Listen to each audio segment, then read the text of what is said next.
Sa mga nagtatanong kung ano yung preparation na ginawa ko bago ako mag-take ng EPS 2P exam, last year po ay nag-aral ako ng Korean language.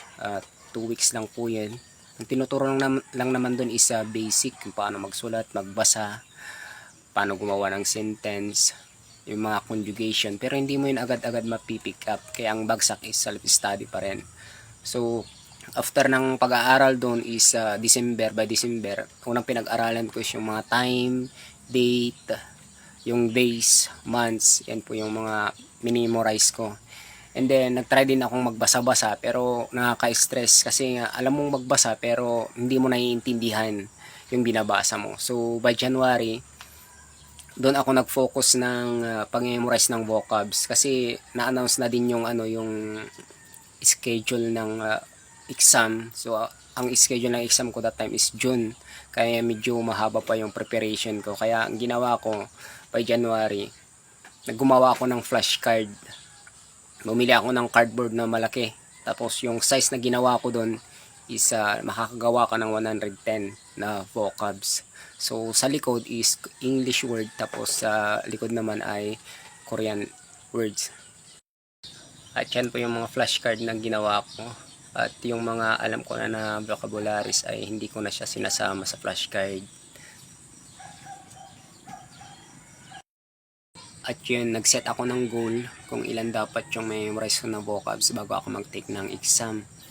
So ang goal ko that time is 1,000 vocabs pataas. Kaya by January is pinukusan ko na siya.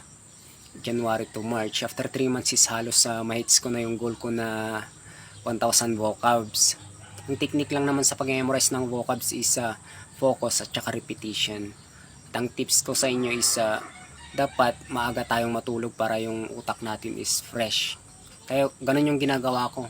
Sa gabi pa lang sineset ko na yung mind ko na matulog ako ng maaga para maaga din ako magising para mag-memorize. 3:30, alas 4, ganyan po yung lagi nagising ko. And then, ang ginagawa ko dyan is magtimpla lang ako ng kape and then mag-memorize na. Ang ginagawa ko is maglatag ako ng 5 flashcards sa lamesa. And then, pagka na-memorize ko yan, tanggal, then latag ulit. Sa ganung way, madali akong nakakapag-memorize. Mga alas 6 pa lang is halos sa nights ko na yung 30 vocabs na goal ko everyday. And then the following month, ang pinag-aralan ko na is about sa conjugation, sentence pattern, sentence connector, ganyan.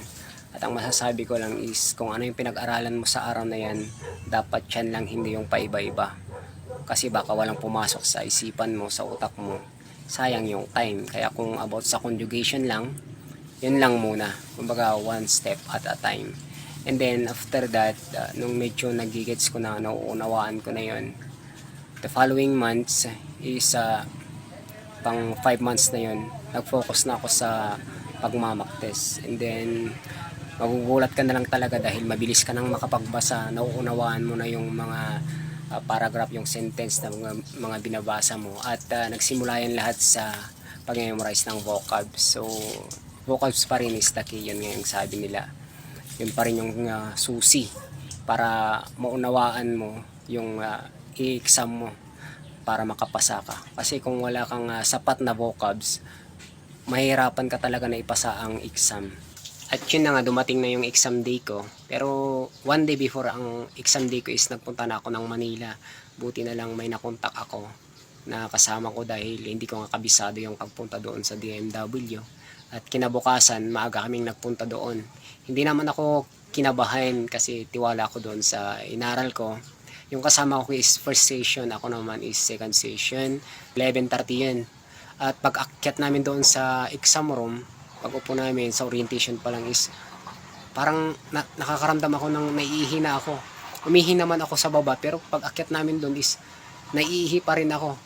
Kaya pinilit ko na lang na binaliwala yun kasi wala na wala ka na magagawa, nandoon ka na sa exam room. Kaya pinilit ko na lang mag-focus doon sa exam hanggang sa matapos. At pagka-click ko nga ng submit na yan, talagang yumuko ako, mga ilang segundo yun.